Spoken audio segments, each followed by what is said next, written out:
Good afternoon, everyone. Welcome to the Berkeley Center for Religion, Peace, and World Affairs. I'm Melody Fox Ahmed. I am Assistant Director for Programs and Operations here at the center. We're so pleased to have you all here for this very special event.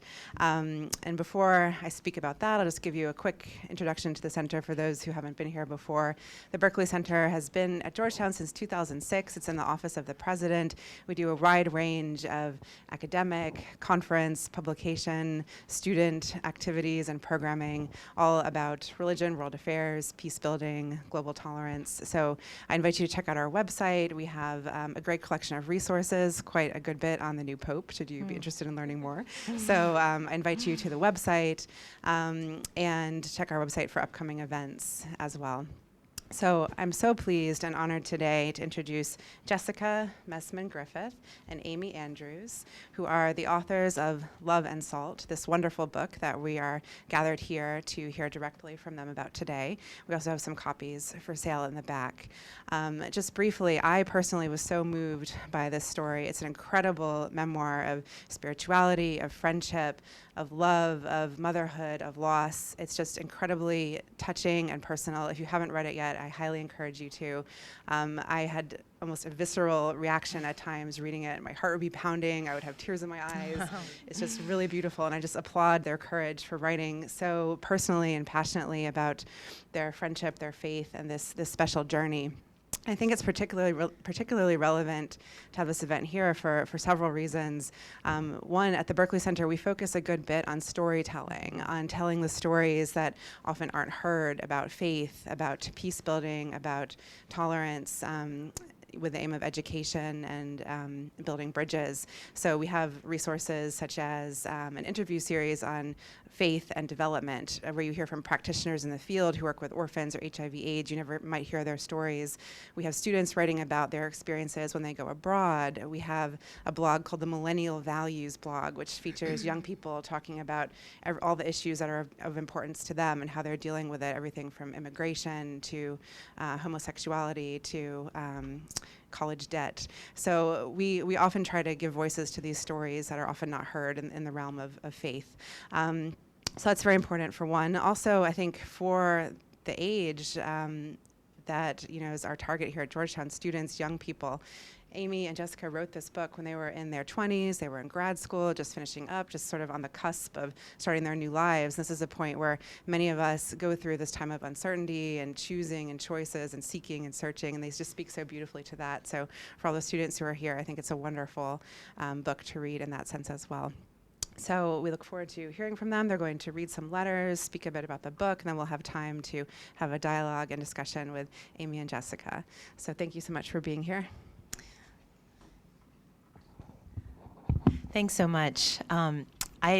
Exactly what you said. When I looked over what was the Berkeley Center was all about, I was really impressed, in particular, with the Pilgrimage Project, which seems to be what you bring people together, record their stories, and this seems like an important way to flesh out what the Christian life or the life of belief is really about. So our story, our book, is quite literally a conversation between two friends about belief. So we wrote letters back and forth for years, telling each other stories about our own daily encounter with faith. And these stories come together in the book to form the larger narrative. In this talk, I want to try to get at why this conversation or sharing of stories is at the heart of friendship, and many times at the heart of belief. There's an old tension in stories of pilgrimage. The pilgrim is a stranger, at once alone on a private journey, and yet is accompanied on the road by fellow pilgrims. Friendship, like pilgrimage, brings strangers together. It reaches across this divide between self and other, and yet never completely erases the strangeness, but allows it to continue within the friendship. In friendship, we bring that wayfaring self into communion with another soul. One of my favorite writers, Wendell Berry, has a beautiful passage about marriage, which I think could just as easily be said about friendship. He writes, "What you alone think it ought to be, it is not going to be. Where you alone think you want it to go, it is not going to go. You do not know the road. You are committing your life to a way," which again brings up that image of pilgrimage. But in our current culture, which no longer sees friendship as a subject to think about, It might seem odd or old-fashioned to talk about friendship in such serious terms. It might seem as distantly beautiful and outmoded as pilgrimage itself. So we must ask ourselves anew, what is the way of friendship? So instead of beginning with the definition of friendship, I want to think about how friendships really begin. You meet someone new, there's a spark, some recognition that here is a sympathetic soul, and you say, "Tell me your story, and let me tell you mine." St. Ambrose calls this the formula of friendship. We must disclose to our friend whatever confidences we have in our heart, he says. Let us lay bare our heart to our friend. A friend hides nothing. A friend pours forth his soul. So St. Ambrose is talking about the natural, sometimes urgent language of friendship, the pouring forth of stories. In telling stories to a friend, what you are really trying to do is make a gift of the self. Here I am. Tell me who you are. But what is it about storytelling that makes it so central to friendship, and why do we seem to so desperately need it? There's a wonderful essay by Walter Benjamin called The Storyteller. Benjamin says that a storyteller is a person who has counsel for his listeners or readers. And then he says what he means by counsel. Counsel, he says, is less an answer to a question. It's less an answer to a question than a proposal concerning the continuation of a story, which is just unfolding. He calls this kind of counsel that is woven into the fabric of real life wisdom. He goes on to say that we are only receptive to counsel inasmuch as we let our own situations speak, that to seek counsel we would first have to be able to tell our own story. But again, this is exactly what we do in friendship. We share stories. It's the formula of friendship, as St. Ambrose said. So now, if friendship as something to think or talk about has been largely forgotten, spiritual friendship has an even more antique ring. These days, the word spiritual might be taken to mean non-physical or as lofty and high. But in the Catholic tradition of spiritual friendship, spiritual has neither of these connotations. The 12th century monk, Aelred of Reivaulx, he wrote a beautiful dialogue on friendship called Spiritual Friendship. He writes that spiritual friendship begins in God, continues in God, and is perfected in God. So it's not a static condition, but a road or a way, characterized by its purpose. So what makes a friendship spiritual is what the friendship is about, which means in practice what we tell our stories about. Alan Jacobs is really helpful on this point. His book, Looking Before and After, is a call to believers to tell our stories. And what he means is our whole stories, the story of our life so far.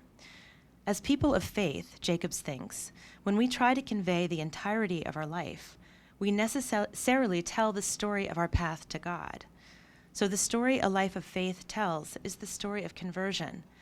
But Jacobs doesn't think this should be restricted to a single moment of revelation, as conversion stories often are, but should rather span a life.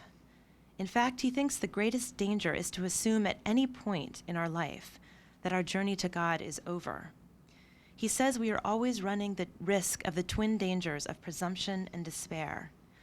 And we make our way through these dangers, he writes, by practicing the virtue of hope, by learning and then reminding ourselves that our story is not finished, that we are still on the way. So when we tell our stories of our ways to God, we are tending the virtue of hope in each other. We must, Jacob says, learn to think of our lives as stories that move along recognizable paths, paths followed by our predecessors and indeed by our contemporary companions in the faith, so that we will be better able to see changes in the road as continuations of it, rather than detours or dead ends. By sharing stories, we flesh out for each other the various forms conversion might take. We give each other hope against presumption and despair. So to hopefully flesh this out a little more, Jess and I will read a few of our letters. But first I want to say a little bit about the particular form our storytelling took. Instead of talking on the phone or face-to-face, we wrote old-fashioned letters. In any other form of conversation, one's solitude is interrupted by sound or body. But a letter brings the presence of one person into the solitude of another without physically altering it. So in many ways, I think letters are almost the ideal form of conversation between friends, for without sacrificing either intimacy or solitude, letters allow two friends to walk together as pilgrims, or quite literally as fellow strangers. The letters we have selected to read explicitly address the idea of walking together as pilgrims on the road to God. And I can think of no better way to characterize these letters than to say they are proposals concerning the continuation of a story that is just unfolding.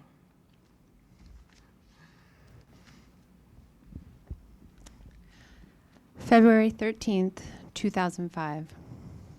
Dear Amy, when my mother got sick, I lost her and my religion too. When it became clear that medicine wasn't going to cure her cancer, both she and my dad fled Catholicism in search of a bona fide faith healing. My childhood parish wasn't that kind of place, but they found what they were looking for at the First Assembly of God off the I-10 service road. And my sister and I were rebaptized in a jacuzzi in front of the whole church. I remember I was wearing my gym shorts. They didn't get the healing, obviously, but my dad did meet his second wife, my stepmother, there. Maybe this is why I so strongly link our flight from Catholicism with the end of my childhood. My stepmother was the first person I'd ever met who was openly anti-Catholic. There would be no more Mardi Gras in our home, no more Greeks, Romans, saints, throwing of salt over the shoulder, no more magic. I couldn't bear my dad's remarriage or this new vision of the world as sick and evil, the province not of a benevolent, if inscrutable God, but of a malicious and powerful Satan. I spent the next 10 years wandering, homeless in every sense of the word. I lived on friends' sofas, in my car, with my grandmother when we could stand each other. And I wandered in and out of churches of all kinds. But when my homesickness became unbearable, I always went back to Our Lady of Lourdes to lie on a lacquered pew and smell the burned wicks of the candles in the cry room. Something about those candles, each flickering light a plea to heaven, brought the surety of childhood faith back to me. So I've always hidden out in Catholic churches and proudly considered myself culturally Catholic. But with my childhood vision of the Mardi Gras God, that seamless garment that seemed to include faith in anything supernatural, I found it difficult to commit to the actual practice of Catholicism. In many ways, the church is as new to me as it is to you, and there's so much to be uncertain about. In fact, I'm certain your knowledge of theology and apologetics far exceeds my own. I sometimes worry that my faith is nothing more than nostalgia for my childhood or rebellion against my father. But I don't want to believe only in the power of my own imagination. It's got to be more than a symbol, or as Flannery O'Connor once famously said, to hell with it. When I first began to go to Mass again, about 2 years ago, I found it difficult to accept its subtlety. The church of my imagination, and occasionally in New Orleans in practice, is full of great drama, procession, color, spiritual pyrotechnics, apparitions, mysticism. But a typical Sunday Mass in the average American parish offers little in the way of pageantry. When I first began to go again, the embrace of nostalgia, that feeling of being home again, was enough. It brought me back for several weeks, but soon I was as bored and restless as a child. I found myself disappointed that I didn't seem to feel anything during Mass. After years of my dad's now preferred style of worship, which includes Marshall stack amplifiers and the occasional random bugle call from an exceptionally vocal, tongue-speaking congregation, admittedly pretty exciting, I was convinced that just showing up wasn't good enough. You had to emote, you had to fall on your knees and weep and shout and run laps around the congregation. If it wasn't for Dave, I'm not sure I would have continued to attend Mass. I probably would have kept wandering in and out of churches of all sects, denominations, and persuasions, and leaving feeling jilted, offended, and unsatisfied. But with Dave, I kept going, slogging it out, showing up, standing, sitting, kneeling, thinking about anything else. But there came a point, I'm not sure exactly when I was no longer slogging or just showing up. I began to desire it. Not just because it felt familiar, like home. That was certainly part of it, but it wasn't the whole story. The Mass was steady and unchanging and familiar, but at some point I decided it was also true. And I think now that it was precisely because the Mass didn't depend on me to feel anything at all. It wasn't up to me, or how I felt on a certain day, how much emotion I could gin up. Neither did it depend on the rhetorical flourishes of a preacher, or the set list of the worship team. It wasn't up to any of us. The self had receded. God was there. February 21st, 2005. Dear Jess, when we got off the phone last night, I felt terrible. I wish I had been able to think of something helpful to say.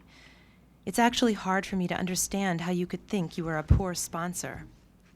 But I guess you've been worrying about that and telling me as much ever since we met. Do you remember the trip to see the relics last summer, soon after we met? That day reminds me of how you are feeling now, your fears of turning me away from God, our different orientations, you the mystic, me the rationalist. It's funny, but I vainly remember what I wore on that pilgrimage to St. Anthony's, but not what you wore. Yet I don't think this is just a sign of my vanity. I put on my prettiest sundress, hoping, as on a first date, to impress you. I can still feel the thrill of walking up that hill toward the doors of the church, full of anticipation. And we were definitely in the throes of some kind of love as we walked toward the doors, our bare arms brushing now and then. Were we both dizzy? It seems so looking back. And there was something forbidden about that trip, even if it wasn't our friendship. We were there not as tourists, but as pilgrims. We wanted to walk through those doors and be part of what we saw.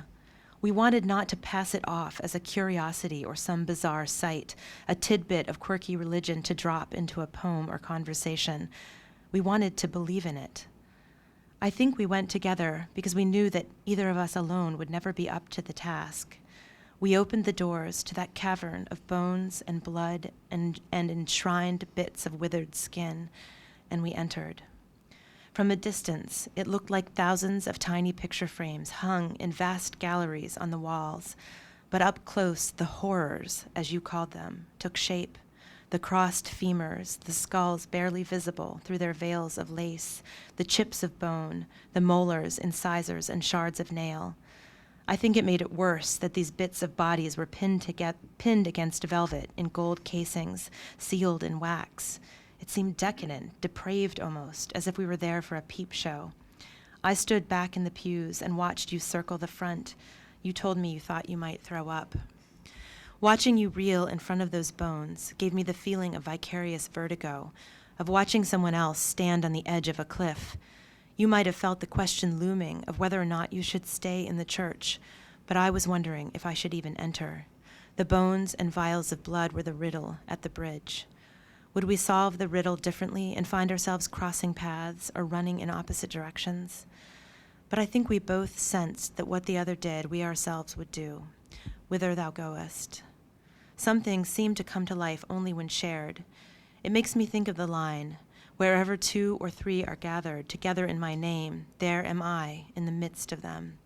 The gathering is what reveals the presence of Christ. The gathering is not optional.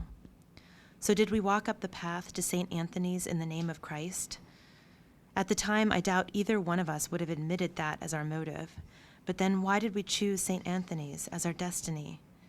In truth, I think we went to St. Anthony's because we both hoped to find holiness there. I think it was the very strangeness of that place that appealed to me. It was so far outside any image of holiness that I could have dreamed up. It was gory and dark, and yet those bones and skulls were there because of the great saints who had carried them within their living flesh. These were the scattered, carved-up remains of holiness, and now it was upon us to see past the horror to God. And it wasn't just the horror that presented the challenge, but also the superstition and potential hoax of it all. Were they really the bones of saints, or just the bones of a gravedigger's cat? And even if they were the bones of saints, isn't it idolatry or just plain foolishness to treat them with such reverence? But doesn't the cross, and all of our lives for that matter, present the same challenge? To see through the apparent absurdity, to see past the carnage, to Julian Norwich's, all shall be well, and all shall be well, all manner of things shall be well. And what showed it to me, that glimmer of holiness beyond the bones, was your presence there. At the time, it took the form of a dare. I'll stay if you stay. If you can believe despite all this, then so can I. We stood there amid the skulls in awe of our shared desire to still believe, the desire our unspoken dare seemed to reveal. It was the thrill I imagine extreme skiers might feel to witness themselves alive despite every indication that they should die. Life is strong enough to withstand this, they must think, and they push it farther. How about this? It is the desire for the eternal, something unbreakable and fixed. We wanted to look on tempests or gaudy bones and not be shaken. Throughout our visit, I wasn't sure if we were amid holiness or horror. But isn't that how people feel in the presence of angels? In love, in horror, in awe. Your presence, the presence of us together at St. Anthony's, was the first sign to me that I could enter the church. If you could stand there swaying before the bones, but still standing, then so could I. Or at least I could stand there with you. So there, you are my sponsor, like it or not. Love, Amy. March 13th, 2007. Dear Amy, Charlotte and I have another terrible stomach bug and are laid up. In your last letter, you were convinced that God would not save your baby and that he was not coming to your rescue. This fear plagues me too, that we can't dare hope for happiness in this life, only the next. Worse, it blinds me to happiness when it does arrive. Even when needs are met and prayers answered, that fear hovers and drives away peace. I don't know if I told you about this, but I want to tell it now anyway. Last time I went to the church with you at St. Gregory's, we were feeling lost and pathetic. I remember sitting next to you in the pew, helpless. The hymn was one of those I usually can't stand, but the words were St. Paul's. Eye has not seen, nor ear heard what God has ready for those who love him. I clung to it as though it were a raft in the ocean. Then I remembered that my neighbor, Mr. Sam, had whispered those same words into my mother's ear as she lay dying. He told me she thanked him, but I wonder if his words were any comfort to her at all. Anyway, St. Paul wasn't making any promises about this life, only the next. Or was he? We've settled that it will never do to wait on an incomprehensible heaven. How can we desire something we can't imagine? With this in mind, I've been reading the Pope's eschatology. I figured I might as well go right to the top. But instead of offering a clear vision of heaven, he chips at the barrier between our present and our future. He emphasizes the blurred edges between the kingdom of God that has come, is now, and is still to come, and of God's promises in this life and the next. It seems that we really are supposed to see life after death as a continuation, not a resurrection of a totally new self, but a seamlessness. God's promises do matter here, Benedict says, in this mortal life, precisely because of God's timelessness. God is not blocked by the same barrier we face between here and heaven. God instead regards us in our totality, even as we are being perfected. In fact, we're not blocked by the barrier either. Is that what we mean when we talk of Christ's victory over death? When I think of it this way, there's no reason we can't believe in happiness in this life. In fact, there's every reason to claim it. I once told a friend, a Methodist minister, that I couldn't imagine why anyone would want to convert to Christianity because it's such a terrifying religion. He looked at me full of genuine concern and said, no, emphatically no. As Christians, we should be full of joy because death has no power over us. So fine, death has no sting. Suffering still hurts. And even if I can imagine a desirable eternity, there is no cure for the human fear and avoidance of pain. In your quest to understand providence, it seems to me like you want to stare down the darkness and come away with some understanding that will help you to believe. But what you're finding, while it might satisfy your intellect, doesn't give you strength. No matter what we believe is waiting for us at the end, we need courage to go on. Maybe that's why we desperately need stories, other stories, not just the scriptures. Which brings me back, finally, to Tolkien. There's an entire section in his essay on fairy stories titled Recovery, Escape, and Consolation. More than anything, I feel this is what you need now, not philosophy, not Simone Weil, or even the grim humor of Flannery O'Connor, but consolation. Maybe there is a kinder road, the road that brought you to the church in the first place. Tolkien talks of recovery as the regaining of a clear view. I do not say seeing things as they are and involve myself with the philosophers, though I might say seeing things as we are and were meant to see them, he says. Except here, escape here is the great escape, the escape from death, which we desire now more than ever. And then there's the consolation of the happy ending, the suddenly joyous turn, for there is no true end to any fairy tale. And here I want to quote at length. This joy, which is one of the things which fairy stories can produce supremely well, is not essentially escapist nor fugitive. In its fairy tale, otherworld setting, it is a sudden and miraculous grace, never to be counted on to recur. It does not deny the existence of sorrow and failure. The possibility of these is necessary to the joy of deliverance. It denies, in the face of much evidence, if you will, the final defeat, and insofar is evangelium, giving a fleeting glimpse of joy, joy beyond the walls of the world, poignant as grief, joy, for a moment passes outside the frame, rends indeed the very web of story, and lets a gleam come through. At the end of The Lord of the Rings, Gandalf leads the men into a battle that they know they will lose. Only after they have charged, and because they have charged, for their charge draws the dark forces from Frodo and Sam, does the miracle happen and the turn come. But how? How did they summon the courage to rush toward their doom? There was faith that all hope was not lost, even if they could not imagine how help would come. And there was love, love for Frodo, love of goodness. They raised their banners and charged. Does it help at all to remember your love of that story, of the nobility of those men, the unexpected courage of the hobbits? Somehow I think it might. You are there facing the darkness, and you will need the courage it takes to fight against death for the sake of goodness, for your baby, no matter what waits on the other side. Maybe it is sorrow, but there may yet be hope. March 21st, 2007. Dear Jess, the other day I went for a walk with Samwise in the sunshine, that damn sunshine that seems to control our moods more than anything else. Think of our delirious conversations lately after just a few days of sun. Anyway, I started thinking about angels and why I always picture them dark.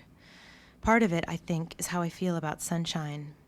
Didn't you once write about the mean sun on the grass when your mother was diagnosed with cancer? Lately, I've been looking around at beautiful things. We have these purple flowers on our dining room table that look like fireworks, 100 skinny petals tipped with orange shooting out from a hidden center, and I've wondered how I would see them if I lose this baby too.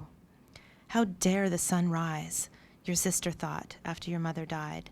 And so to think of heaven as some sort of perfectly happy place, all sunshine and bliss, it's enough to make you turn away from God. This recoiling before sunshine and happiness seems a bit perverse, like darkness shrinking back from the light.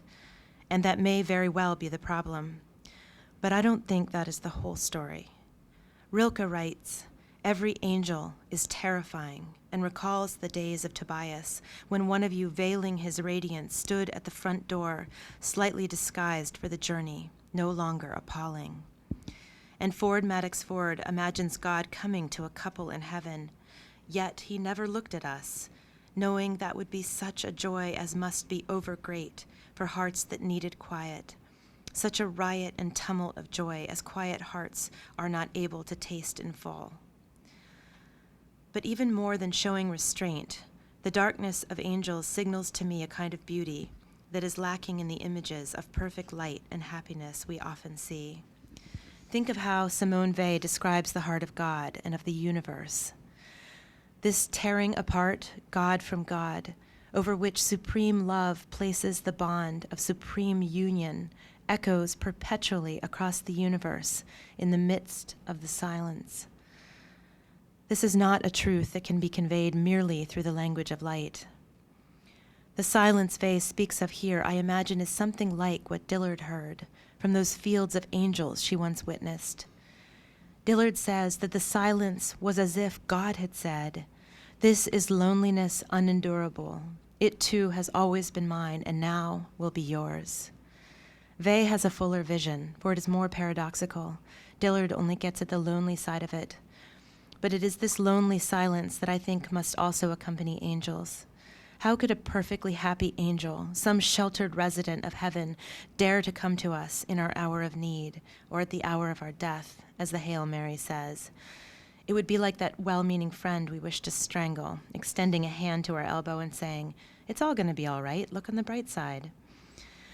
So the angels I imagine now are always dark. Once I saw such angels, or what could have been angels. I was walking down the street at late dusk, everything just barely illuminated by the last lights of the sky. The street lamps were already coming on. It must have been fall, for there were black, wet leaves on the sidewalks, and the trees were almost bare. I walked on, staring at my feet, avoiding places where the concrete was heaved and broken, and where the leaves lay in dark pools. And then something caused me to pause. Alone, on the sidewalk, standing beside a few naked oaks, I looked up. There they were, perched in lines on the high branches of a tree. There must have been 20 large crows. They were utterly, flawlessly silent, like 20 sentinels or 20 nuns.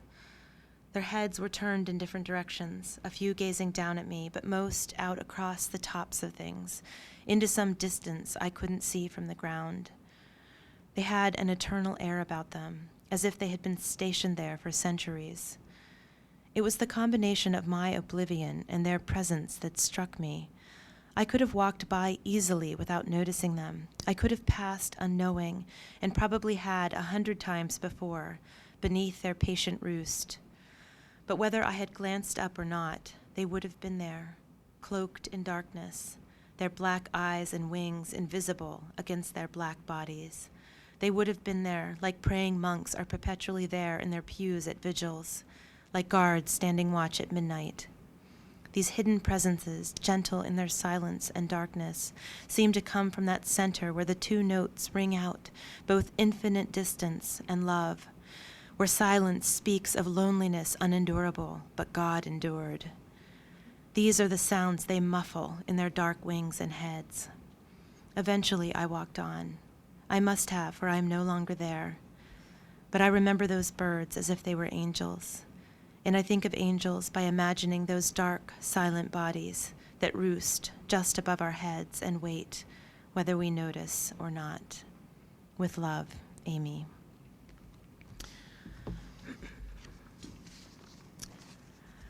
Through these letters, the road we traveled together became not some abstract terrain of the theologians or even the priests, but a way we made tangible through storytelling, a road populated by holy bones and angels, by people we had lost and people we had known through books who laid down their stories before us. We made the road visible and God more real by telling these stories. At the start of this talk, I said that storytelling is the natural language of friendship.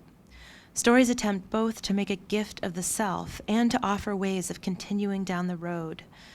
In each case, what we're after in telling our stories is communion with each other and ultimately with God. So storytelling is the way, but communion is what we hope to find. I want to close with a beautiful poem that I think portrays this hope of communion. The poem is written by Caryll Houselander, a 20th century English artist and mystic. I'm not going to read all of it, so let me give you a little background, for the poem also tells a story. When Caryll was a child, she spent some time in a convent orphanage. There was one nun at the convent, Sœur Marie-Émilie, who deeply affected her.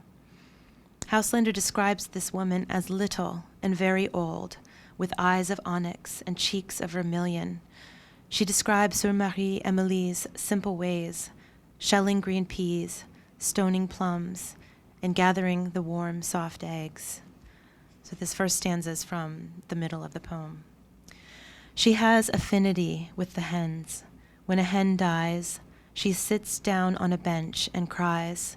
She is the only grown-up whose tears are not frightening tears. Children can weep without shame at her side. She is simple as flax. And then this is the final stanza. We have grown up and gone away into the world and grown cold in the service of God. But we would love him even less than we do if we had never known Sœur Marie-Émilie. with the green peas and the plums, and the hens and the beautiful eggs, and her apron as wide and kind as skies on a summer day, and as clean and blue. This is the image I've been talking about, us on our way, pilgrims on the road to God. But something has gone wrong. We have grown cold, lost our way, fallen into despair. But then we recall the face of a friend and are renewed. We realize how inadequate our love is, but that it would be even less than it is if it weren't for this friend. In the end of the poem, we see the clean blue sky of heaven, not high up, not out there at the end of an abstract road, but made real for us by a story. This story brings heaven to us here, in the simple shape of something from this world, an apron, and in the tear-streaked face of a friend. Thank you.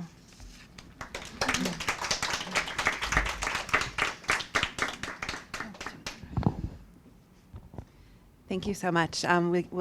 I'll ask one question, then we'll open it up to questions, and we'll pass the mic around. And if you can just introduce yourself and speak in so everyone can hear. Thank you so much, Jessica and Amy, for sharing those beautiful selections.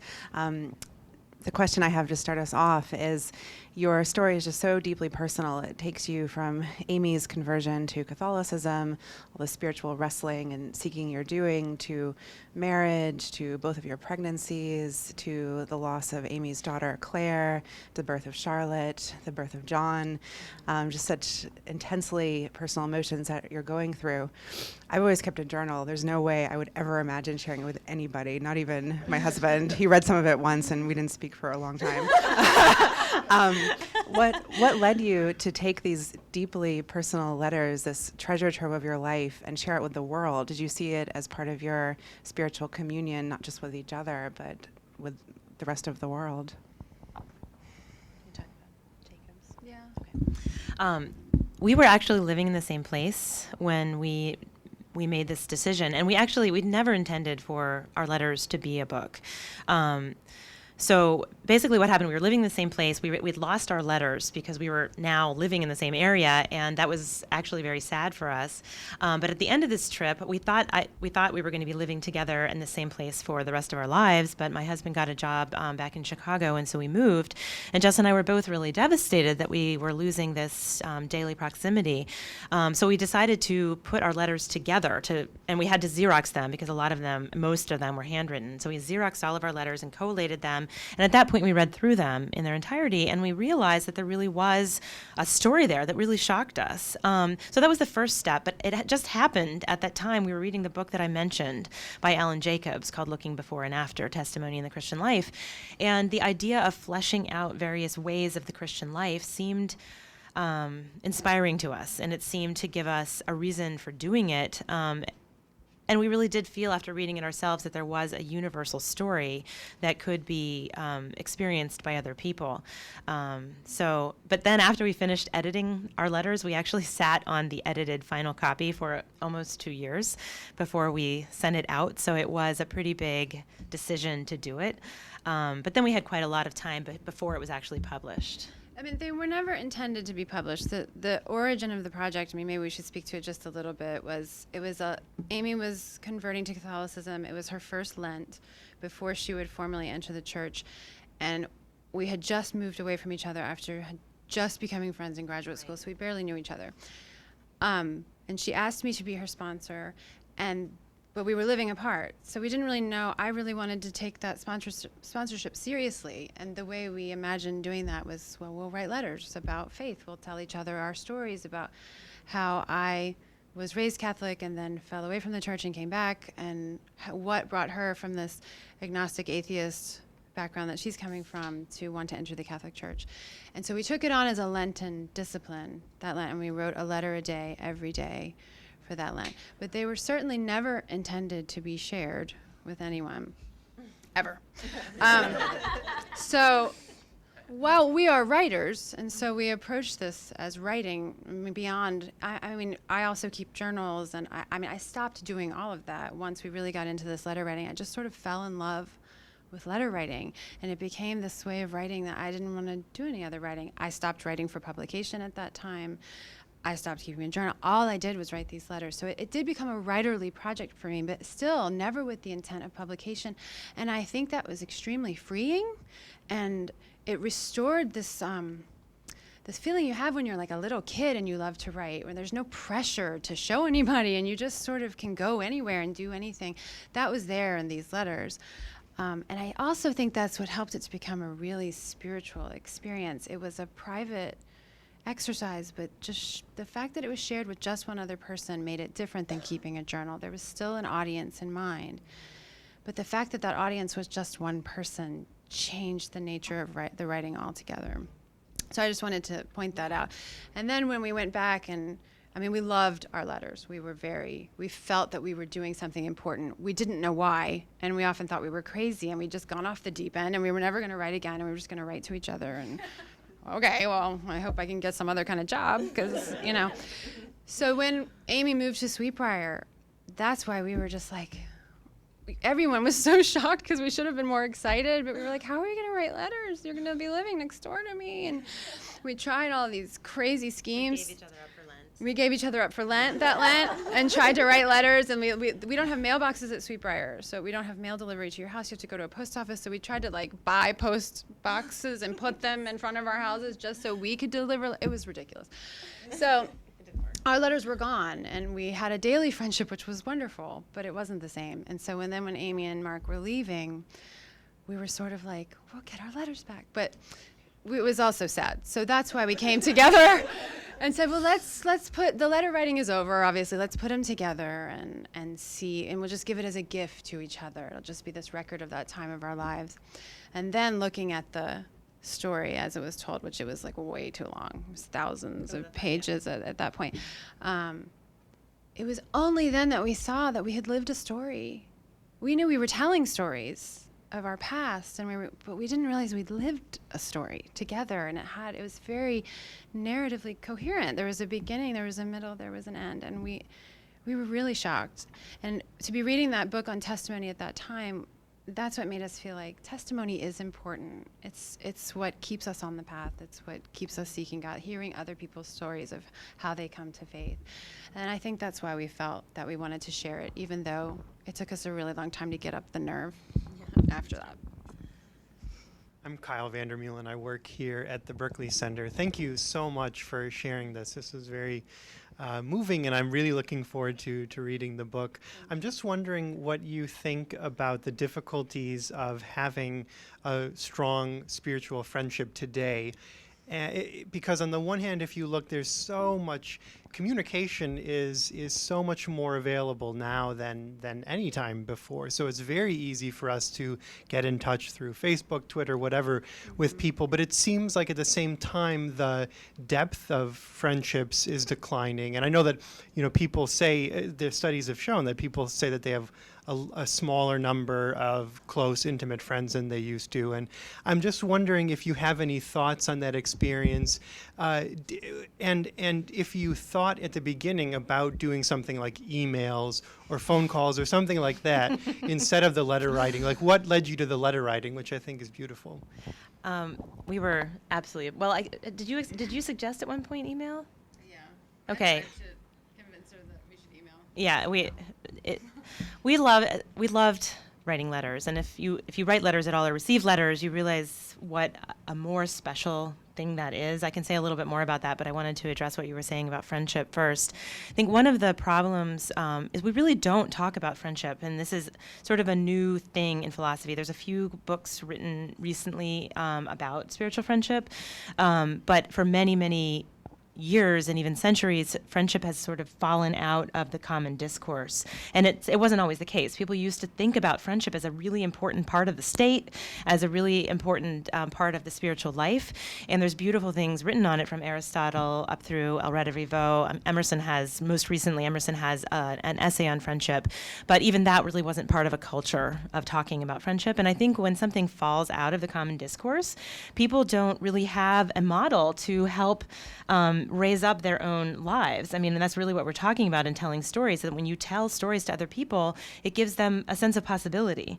And so when there's not these stories in our culture, the stories we have in the popular culture are really, really shallow stories of friendship that revolve around, especially stories of female friendship revolve around gossip and sex, and I don't know what else. I mean, I see gossip as sort of that shadow form of storytelling. Like, it still has that quality, but it's not deep. So I think just the fact that we've lost that is really a detriment to friendship. But then I think also the mode of communication that you're mentioning is less likely to produce the kind of intimacy that letter writing produces. That's the thing. That's the only thing I want to add right now is that it's not like we set out to have a spiritual friendship. It's not like we said, like, we're going to have a deep friendship now. I mean, it wasn't. So true. It was any other friend, I mean, we had a deep connection right away, yes, but you have that connection with lots of people in your lives, or there's a spark if you're lucky.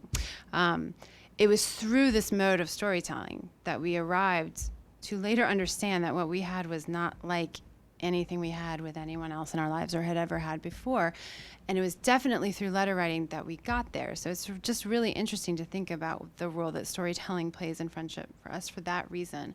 It wasn't until we read the book in its entirety, our letters in our entirety, that we sort of realized, what have we done? And then we started looking for ways to understand it. And if you look to the current culture, you will find nothing. So you have to look to the classics. And that's what we did. We just started reading everything we could find on friendship, from C.S. Lewis all the way back to Aristotle.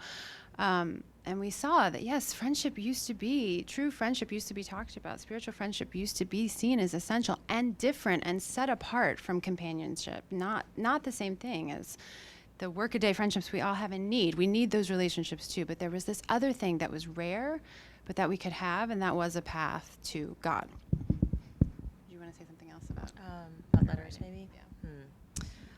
Yeah. So you were mentioning that letters are quite different. I think there's a lot of different reasons for that, but I think that the solitude involved in writing a letter really makes a difference, and it's really hard to create that solitude when you're sitting in front of your computer, because you can't turn off the part of your brain that knows there's a whole world of noise and possibility there. So writing a letter really does bring you into a solitude and contemplation more than anything else, I think. One of the quotations about letters we have in our book is from Lord Byron. It says, "Letter writing is the only way to combine company and solitude." And I think that that's very true. And you have this real sense of being alone with your thoughts, but in the imagined presence of another person. So it really is an intimate thing. And what you're going to tell in a letter is very different than what you can think to tell in a conversation, not deliberately, but because your thoughts work in different ways when you write than when you're talking. There's a beautiful essay on letter writing by Vivian Gornick when she talks about the satisfaction of electric return, and she's talking about the telephone, and she says that's therapeutic. She said talks about our therapeutic age and the therapeutic satisfaction of getting this immediate response, but she's contrasting that with what happens when you're alone. And she's looking back on a correspondence that her mother had kept with another man, not her husband, but she would say that he would always write about how many his thoughts and how heavy his heart. And I loved that. I mean, it is so much less, it's not the way you would put it if you were talking on the phone. So. Thank you both, ladies. And I must confess, I know Jess, and I know the Dave she refers to. So I have, reading this book, from knowing you, and having known Dave for so many years, I feel like I have another window, and into all of this. But Melody referred to this when she introduced you. It's also a book about motherhood, and Melody and I are new moms, and so I knew this book would speak to Melody, and it definitely spoke to me in that way. And so how you're talking about letter writing as a time of solitude and contemplation, when you did this, when you were pregnant or had children, babies, and when you'd lost a baby, to me is amazing, because I barely found time to brush my teeth. So I mean. Or shower. You wrote letters. Right. It's a choice. Okay, that makes me feel better. And so this is, I guess, more of a comment, but I'd like to hear a little bit, I guess, about from that angle, the motherhood angle from you. there is so much right now in our current culture of competition in motherhood. And I think Melody and I just met a year ago, and I think something we immediately bonded over was we both had these big bellies in front of us, right? We were both pregnant, and we were always sharing about all this stuff, and it was like this great bond, and we were very open about it, and I really appreciate. I'm sorry, I'm saying that so publicly, but but it runs in contrast to, I think, a larger culture in which we don't tell each other things about motherhood and being pregnant and some of the not so glamorous stuff that goes along with that. And so your letters opened up a lot of that for me as well. And so I just want to thank you for that. But I'm just curious about how that worked for you, the motherhood and the parenting and the writing the letters, and how maybe that also spoke to your deepening of your spiritual friendship. Well, I wanted to say one thing. You mentioned writing after I lost my first child. We actually stopped writing during that time, and we thought we'd stopped writing, but both of us kept writing separately, and we had developed such a habit of writing to each other that we both kept private letters that we weren't sure if we would ever send to the other person, and we didn't discover this actually until we were deciding to put the book together. And I remember we were in my house at Sweetbriar before I'd moved, and we were saying, well, if we're going to do this, what are we going to do with this time period? And Jess said, well, actually, I kept writing to you. And I said that I did too. And so then we unearthed these letters that we had never sent to each other, which was a very emotional experience for both of us to see this. And even though it's very sad, we're both very grateful to have this record. It's odd how you feel grateful to have your darkest moments preserved, but we were grateful. And so that was one of the letter writing periods that might seem surprising that was still there. But maybe Jess can speak. I actually wasn't taking care of a child while writing this because it really ends. I guess I have one letter in the book that was after my son was born. We did keep writing, but not as intensely. But she really was dealing with Charlotte. So. Well, I was working too, and so I had time at work. And anytime I was like, and it's so funny because I was a professional letter writer. That's what I did. I wrote letters for the president of Notre Dame. That's what I did all day long. I wrote letters. And so I was like, okay, I'm just going to write 5 letters for John Jenkins, and now I'm going to go write a letter to Amy. And then, so I did, and I would write on my lunch break very often. I went to Mass every day at Notre Dame, and then I would go to the 11 Mass, and then I would sit on a bench and write my letter. And it was just part of how I coped. And it was also how I coped with being away from Charlotte. It was just very intense. I'd lost my mother. I'd been grieving my mother my whole life, and then to have a daughter, and being the sensitive writer type that I am, I mean, it just kind of blew my mind. So having that bond restored, that mother-daughter bond, and I wanted to write about it. And also another common obsession of ours is just the passage of time, the inability to hold on to our time, and the idea that our memories will pass away unpreserved. And so another real motivation for me to write was to really experience Charlotte, really experience being a mother, and write it down and have that record. And there's one point in the book where we say writing these letters means that at least some of our time is restored to us. And so that was a motivation. But it was incredibly difficult as she got older. It was different. She was a baby. She was nursing. I could sit in the chair and awkwardly write, but now I have 2. And they're totally insane. And so it's very hard. We don't want to stop writing, and we've always tried to continue the correspondence. We have never matched the intensity of this period. This really seems like it was a gift to us. But we still love writing to each other, and we still want that, and we try. But it's much harder. There's no getting around it. There's very little time in the day for contemplation, deep contemplation. I was just going to say that I did start receiving letters from Jess on pieces of construction paper.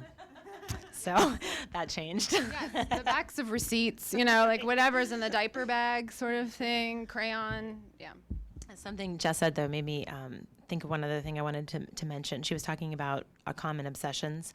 And I think that there's lots of collections of letters out there, but mostly they're the letters of famous people. And they're not stories. They're fascinating because they shed some light on a famous career. But ours really did become a story. And I think that there's a reason for that. I think that we came together really around a common question. And I came across this quote by Anne Carson, the poet Anne Carson. I don't know if any of you know her, but the quote is about pilgrimage. And she says, "Pilgrimages have been conducted from place to place in the hope that a question can travel into an answer as water into thirst."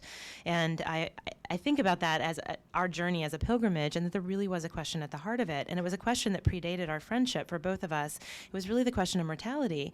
And I think both of us have seen that as a curse and a gift at various times in our life. But from the time we were very young, and I hadn't lost somebody early like Jess had, but we were really very aware of our mortality from a very young age and had to contend with it in an explicit way, which, of course, if you're thinking about mortality, that's going to bring up questions of God, eternity, etc.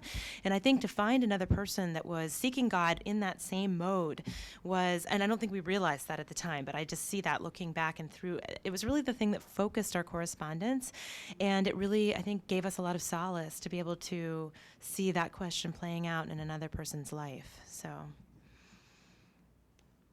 I just again want to echo the thanks. And I guess my question is, as someone kind of in my mid-20s and kind of approaching that transition, figuring out, well, what does the rest of my life look like? What does it look like, or some ideas to find that kind of spiritual friendship, or to cultivate it? Write letters. I don't know. I think just seeing it as a possibility is a big first step. Is just realizing that. Right. And also, one of the things that you can get intimidated by, I remember we hadn't read about friendship at all. I guess right near the end of our letter writing, we had started, you'd read the C.S. Lewis Four Loves, which is about friendship. Wait, I just lost my train of thought. Oh, I know. So a lot of these, so when you delve into all this friendship literature, you can be very intimidated. I remember I was reading the Aelred of Rivaulx, and I called up Jess, and I was like, I don't think we have a spiritual friendship. No, because these people are very holy, and that's not us. But the more I read, it's actually really beautiful, the dialogue that he writes in dialogue form. And so Aelred of Reivaulx is this older, very holy monk, and he's writing to a bunch of his younger brothers, and they're very young, and they're probably mid-20s or even younger. And one of them says at one point, he's gone on this beautiful long soliloquy about the heights of friendship, and the young monk says, "Okay, but what does this have to do with us who are not good?" And I just loved that, and I remember reading that and thinking, okay, wait, I'm misinterpreting this. This is not. That spiritual friendship is not about being perfect. It's really seen as sort of the end. The end is like we are being perfected through life. So it's just another way, just like marriage, or that we are perfected, but thinking that friendship has to contain all of this perfection to begin with make you feel like you just don't have that, like that is impossible. And I mean, I feel like Jess and I, we struggle with all the things that everybody does. He has this wonderful list in the book about competition and envy and all of those things. And of course, we've struggled with that as much as anybody. But it's that there's this other component that really redeems the friendship. So, C.S. Lewis in the Four Loves says that friendship, true friendship, and he's speaking of spiritual friendship also, it has to be about something. And that's what distinguishes it from just companionship. It's that your friendship is formed in search of an answer to a question. It's about something. And what a spiritual friendship is about is it's about God and seeking God. And so I think recognizing the difference, and just recognizing that your friend, all of our friends, just asking that question, what is this friendship with this person about? What is our common bond? What is our common question? That's just something to contemplate. It's maybe something we don't think of. We don't think of it that way. We don't think of our friendships that seriously. So I just wanted to add that. But I do think letter writing, maybe it's not for everybody, but it does open up a way of communication where it enables you to be yourself in a way you can't in any other way. And I think we've lost that as a culture. We just have. Letter writing used to be something almost everyone did, especially in the literary world. I mean, writers wrote to other writers. That's how friendships were established. And I feel we've really lost that. And so it's not just that, oh, well, go write letters and you'll develop a spiritual friendship. But I just think having that practice restored to us, you might be surprised the things that you would say or share. That just made me think of, again, this Vivian Gornick essay on letter writing. She talks about the world we find ourselves in and how it's very easy to blame the world we find ourselves in for the things that we don't do. And so the very end of her essay is really a call to people, I mean, not a call really, but it's just a declaration of truth that that we're responsible for the world we find ourselves in, and that she sees letter writing as an attempt to be fully expressive, and that we've lost that form of expressivity if we don't write letters. So I don't know, but I think, yeah, I'm sure you'll find wonderful friendships. You seem like the type. Hi, my name's Laura, and I have read Love and Salt already. Christy pointed it to me, and I immediately devoured it. So this Thank comes you. from having read the book. Question I had was sort of how your friendship in the form of letters intersected with your friendship in person or by the phone. That's a good Because question. reading it, I knew that there were gaps, and I was like, why didn't you tell me what you were doing? I'm having to guess here. There's things missing because you actually know each other. So how did those intersect? And at times, your letters were written simultaneously. It wasn't a direct conversation. You didn't always respond directly to each other's letters. And you might not have remembered what you wrote to one another once you sent it. So how did that sort of play out in your life? Well, Amy always said we had two friendships. We had the friendship in the letters, and then we had our regular friendship when we would see each other, because we did see each other. She was in Chicago, I was in South Bend. We'd see each other occasionally. Often, the letters were very private, even for us. Often we wouldn't discuss the things we talked about in our letters ever in person. It's not like we didn't talk about God. We are obsessed with God, so we talk about it all the time. The depth of discussion wasn't there. And often, yes, we would write things and then completely forget. I mean, I wrote in the book, like, I don't know, I feel like they're written in ecstatic fits, and I put it in the mail chute, and then I'd be shocked to see what I've written to you. And I was shocked years later to see what I had written to her. So there were almost two different friendships there, although I think they ended up coming together in the end. You go ahead. Actually, initially, when we had this very, very intense connection, and it was really only, I think, a matter of a few weeks that we knew each other before we moved to different cities, and we didn't call each other. It was very strange because it almost seemed like our friendship was going to be over, because we felt very awkward talking on the phone, because we hadn't developed that kind of daily friendship. We just had this long, a couple 10-hour conversations, and somehow it just didn't seem.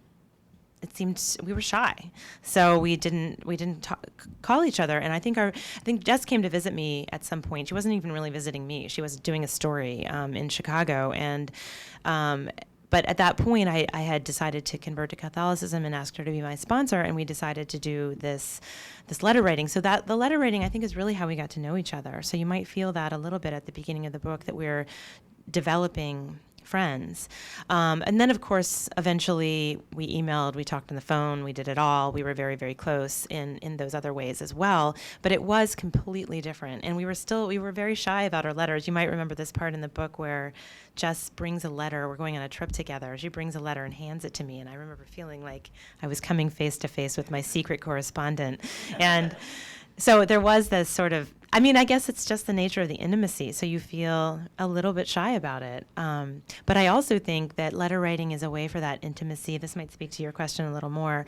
It's a way for the intimacy to continue to deepen, because a lot of times in friendship and in marriage too, I think these are very similar.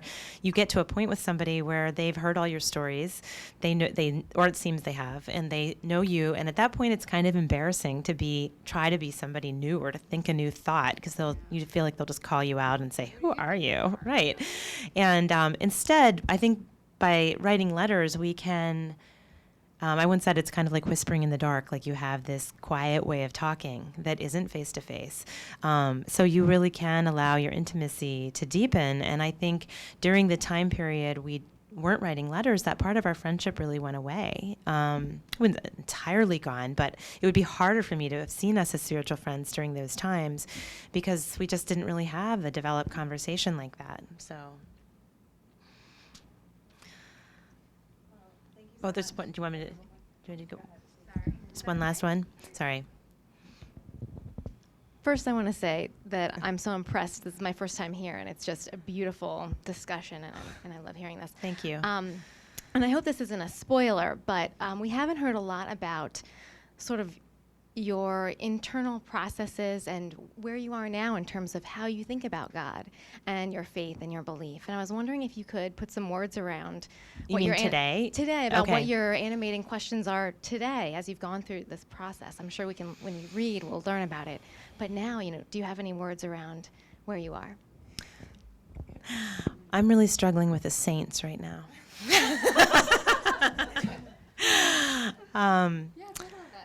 You think so? Okay. Yeah, I've been thinking a lot about the saints, and I read a book recently, which I won't mention the title, but it was a lot about gratitude, and it was actually quite off-putting to me.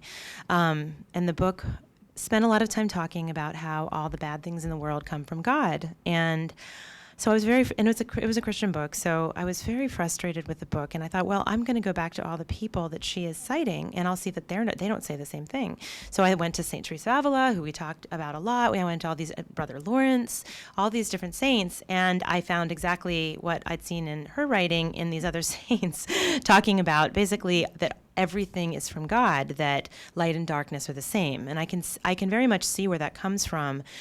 But I find it very frustrating. And I can see that I think I'll eventually get past this. But right now, it just seems to me to be a denial of the paradox of Christianity, which is that suffering is suffering and that there is redemption. And I want to hold on to the suffering. And if it's skipped over too quickly, I feel like we've lost something extremely important.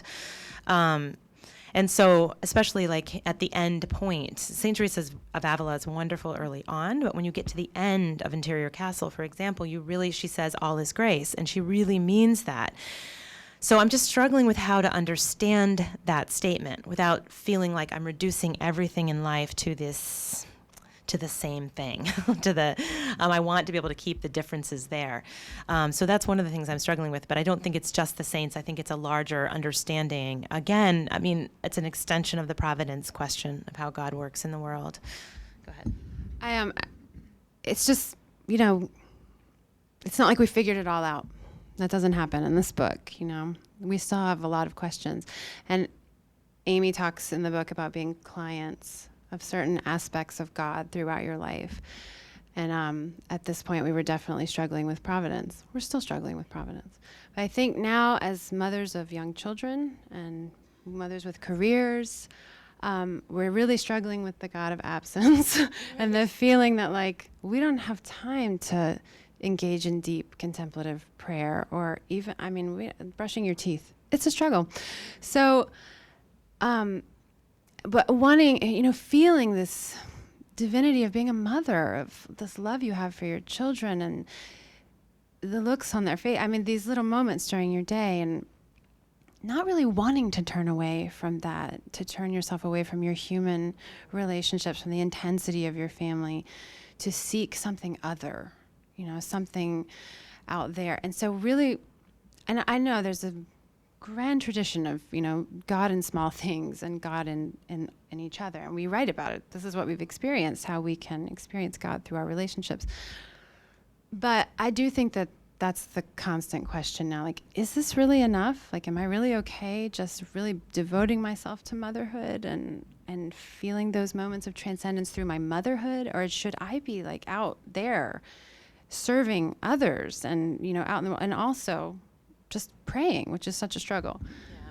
I was just going to say that there's a point in the book where our paths really diverge when Jess she gets pregnant, and then she has her first baby, and then her life very much does become about this child and seeing God in these domestic things in the life of her child who she loves, and mine really isn't there yet. And then this sort of speaks to a longer progression in my life from really loving the idea of the ecstatic experience. I loved Annie Dillard when I was in college, and I loved that idea of the the lights flaming in the trees, and we wanted to be mystics, right? So, and I think very much now I'm at the place that Jess was in our book, where I really want to love this world. And I think as mothers, we're very much called upon to love our children and our families and to suffer with them. And the idea that I would say all is grace, for example, if something really bad happened to my child, seems quite perverse to me, and that I should really be in a state of suffering with. Actually, there's this beautiful thing I read recently, a definition of consolation, which is consolatio, as being with in solitude, and then taking the solitude, changing the solitude. So I'm really just thinking about that, I guess I'm really focusing on the incarnational side of the Christian story, and just trying to make more sense of that. I think a lot of times the saints, especially the medieval saints, who I'm more focused on right now, and in my reading, are very mind-body splitting, and so that's just something I'm trying to think about, to make sense of what I seem to be feeling now. So. Well, thank you so much, Jessica and Amy. This is a beautiful, inspiring discussion. I think we're all ready to go out and think a lot about faith and liberating our friendships and doing all of that. We have a little bit of time for book selling, so please do pick up a copy and just join me in thanking our wonderful, fabulous authors. Thank you. Thank you.